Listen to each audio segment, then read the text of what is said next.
Champions ಟ್ರೋಫಿಯಿಂದ ಹೊರಬಿದ್ದು ಬಿಕ್ಕಿ ಬಿಕ್ಕಿ ಅತ್ತರು ರಿಜ್ವಾನ್. ಭಾರತದ ಬಗ್ಗೆ ಹೇಳಿದ್ದನ್ನು ಕೇಳಿ ಶಾಕ್ ಆಗ್ತೀರಾ? ಹಾಯ್ ಗುರು, ಇವತ್ತು ಬಾಂಗ್ಲಾದೇಶ್ ಮತ್ತು ಪಾಕಿಸ್ತಾನ ನಡುವಿನ ಪಂದ್ಯ ಕ್ಯಾನ್ಸಲ್ ಆಯಿತು ಮಳೆಯಿಂದಾಗಿ. ಇದು ಬಹಳಷ್ಟು ಬೇಜಾರಾಗಿರುತ್ತೆ ಪಾಕಿಸ್ತಾನದ ಅಭಿಮಾನಿಗಳಿಗಾಗಿರಲಿ, ಪಾಕಿಸ್ತಾನದ ಪ್ಲೇಯರ್ಸ್ಗಳಿಗೆ. ಯಾಕಪ್ಪ ಅಂದರೆ ಈ ಒಂದು ಚಾಂಪಿಯನ್ಸ್ ಟ್ರೋಫಿಯಲ್ಲಿ ಹೋಸ್ಟಿಂಗ್ ನೇಷನ್ ಆಗಿ, ಅದೇ ರೀತಿ ಡಿಫೆಂಡಿಂಗ್ ಚಾಂಪಿಯನ್ಸು ಕೂಡ ಪಾಕಿಸ್ತಾನ ಆಗಿದ್ರು. ಆದರೂ ಕೂಡ ಈ ಒಂದು ಮ್ಯಾಚನ್ನು ಗೆಲ್ಲೋದ್ರಲ್ಲಿ ಎಡುದ್ರು. ಅಂದರೆ ಈ ಒಂದು ಸರಣಿಯಲ್ಲೇ ನೋಡೋದಾದರೆ ಪಾಕಿಸ್ತಾನ ಒಂದೇ ಒಂದು ಮ್ಯಾಚನ್ನು ಗೆಲ್ಲಕ್ಕಾಗಿಲ್ಲ. ಇನಾಗ್ರಲ್ ಮ್ಯಾಚು ನ್ಯೂಜಿಲೆಂಡ್ ಮತ್ತು ಪಾಕಿಸ್ತಾನ ಆಡ್ತಾರೆ. ಮೊದಲೇದಾಗಿ ಪಾಕಿಸ್ತಾನ ಇಲ್ಲಿ ಬ್ಯಾಟಿಂಗಿಗೆ ಬರೋದು, ಅಂದರೆ ಚೇಸಿಂಗಲ್ಲಿ ನೋಡೋದ್ರೆ ಅಲ್ಲೂ ಕೂಡ 60 ರನ್ಗಳಿಂದ ಹೀನಾಯ ಸೋಲನ್ನು ಕಂಡಿರ್ತಾರೆ. ಅದಾದ ನಂತರ ದುಬೈಗೆ ಟ್ರಾವೆಲ್ ಮಾಡಿ ಇಂಡಿಯಾದ ವಿರುದ್ಧ ಆಡ್ತಾರೆ ಭಾನುವಾರ.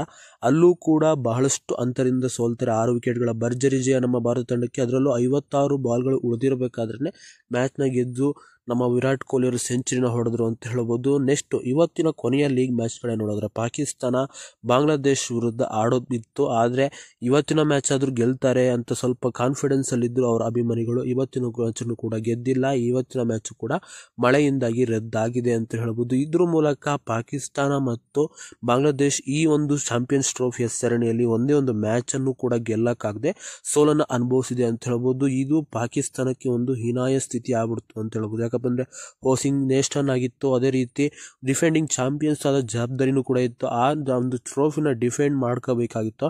ಆದರೆ ಅದನ್ನು ಡಿಫೆಂಡ್ ಮಾಡೋದ್ರಲ್ಲಿ ಎಡವಿದ್ದಾರೆ ಅಂತ ಹೇಳ್ಬೋದು. ನಮ್ಮ ಗ್ರೂಪಲ್ಲಿ ಭಾರತ ಮತ್ತು ನ್ಯೂಜಿಲೆಂಡ್ ಈಗಾಗಲೇ ಮೊದಲು ಮತ್ತು 2ನೇ ಸ್ಥಾನದಲ್ಲಿದ್ದಾರೆ ಅಂತ ಹೇಳ್ಬೋದು. ಇದರಿಂದ ಬಹಳಷ್ಟು ಭರ್ಜರಿಯಾಗಿ ನಮ್ಮ ಭಾರತ ಮತ್ತು ನ್ಯೂಜಿಲೆಂಡು ಸೆಮಿಫೈನಲ್ಗೆ ಎಂಟ್ರಿ ಕೊಟ್ಟಿದೆ. ಇನ್ನು ಪಾಕಿಸ್ತಾನದ ಕಡೆ ನೋಡೋದಾದರೆ ಬಹಳಷ್ಟು ಬೇಜಾರಾಗಿ ಅವರ ಅಭಿಮಾನಿಗಳು ಕೂಡ ತುಂಬ ಸಿಟ್ಟಲ್ಲಿದ್ದಾರೆ ಅಂತ ಹೇಳ್ಬೋದು.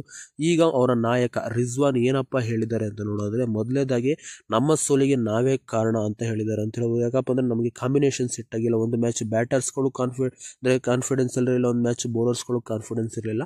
ನಾವು ಸ್ವಲ್ಪ ಕಾನ್ಫಿಡೆನ್ಸಿಂದ ಅದೇ ರೀತಿ ಬ್ಯಾಟಿಂಗ್ ಮತ್ತು ಬೌಲಿಂಗ್ ಎರಡಲ್ಲೂ ಕೂಡ ನೋಡ್ಕೊಂಡು ಆಡಿದರೆ ನಾವು ಈ ಮ್ಯಾಚಸ್ ಗೆಲ್ಬೋದಿತ್ತು. ನ್ಯೂಜಿಲೆಂಡ್ ವಿರುದ್ಧ ಗೆಲ್ಲೋ ಮ್ಯಾಚನ್ನು ಸೋತೋದೇ ರೀತಿ ಭಾರತದ ವಿರುದ್ಧನೂ ಕೂಡ ಸ್ವಲ್ಪ ಡಿಫೆನ್ಸಿವ್ ಮೈಂಡ್ ಸೆಟ್ಟಲ್ಲಿ ಆಡೋದು. ಇವತ್ತಿನ ಮ್ಯಾಚ್ ಅಂದು ನಮ್ಮ ಕೈಲಿರಲಿಲ್ಲ, ಮಳೆ ಬರೋದು ಬಿಡೋದು ಗೊತ್ತಿರಲಿಲ್ಲ. ಆದರೂ ಕೂಡ ಇವತ್ತಿನ ಮ್ಯಾಚನ್ನು ನಾವು ಸ್ವಲ್ಪ ಸೋತಿದ್ದೀವಿ ಅಂತಲೇ ಲೆಕ್ಕ ಹಿಡಿಬೇಕಾಗುತ್ತೆ. ಅದರಿಂದ ನಾವು ಈ ಮ್ಯಾಚನ್ನು ಸೋತಿದ್ದೀವಿ ಅನ್ನೋದನ್ನ ಮೊಹಮ್ಮದ್ ರಿಜ್ವಾನ್ ಅವರು ಹೇಳಿದ್ದಾರೆ ಅಂತಲೇ ಹೇಳ್ಬೋದು. ಇದರ ಮೂಲಕ ಈ ಒಂದು ಟೂರ್ನಮೆಂಟಿಗೆ ಗುಡ್ ಬೈ ಹೇಳಿದ್ದಾರೆ. ಈ ಒಂದು ಸರಣಿಗೆ ಚಾಂಪಿಯನ್ಸ್ ಟ್ರೋಫಿಗೆ ಗುಡ್ ಬೈ ಹೇಳಿ ಪಾಕಿಸ್ತಾನ ತಂಡ ಹೊರಬಿದ್ದಿದೆ ಅಂತ ಹೇಳ್ಬೋದು. ಇನ್ನು ಬಾಂಗ್ಲಾದೇಶ್ ತಂಡವೂ ಕೂಡ ಹೊರಬಿದ್ದಿದೆ. ನಿಮಗೇನಿಸುತ್ತೆ ಪಾಕಿಸ್ತಾನ ತಂಡ ಲೀಗ್ ಹಂತದ ಮ್ಯಾಚಲ್ಲೇ ಹೊರಬಿದ್ದಿರೋ ಬಗ್ಗೆ ಕಮೆಂಟ್ ಮಾಡಿ. ಇದಿಷ್ಟು ಇವತ್ತಿನ ವಿಡಿಯೋ. ಈ ವಿಡಿಯೋ ಲೈಕ್ ಮಾಡಿ, ಶೇರ್ ಮಾಡಿ. ಬಾಯ್ ಸ್ನೇಹಿತರೆ.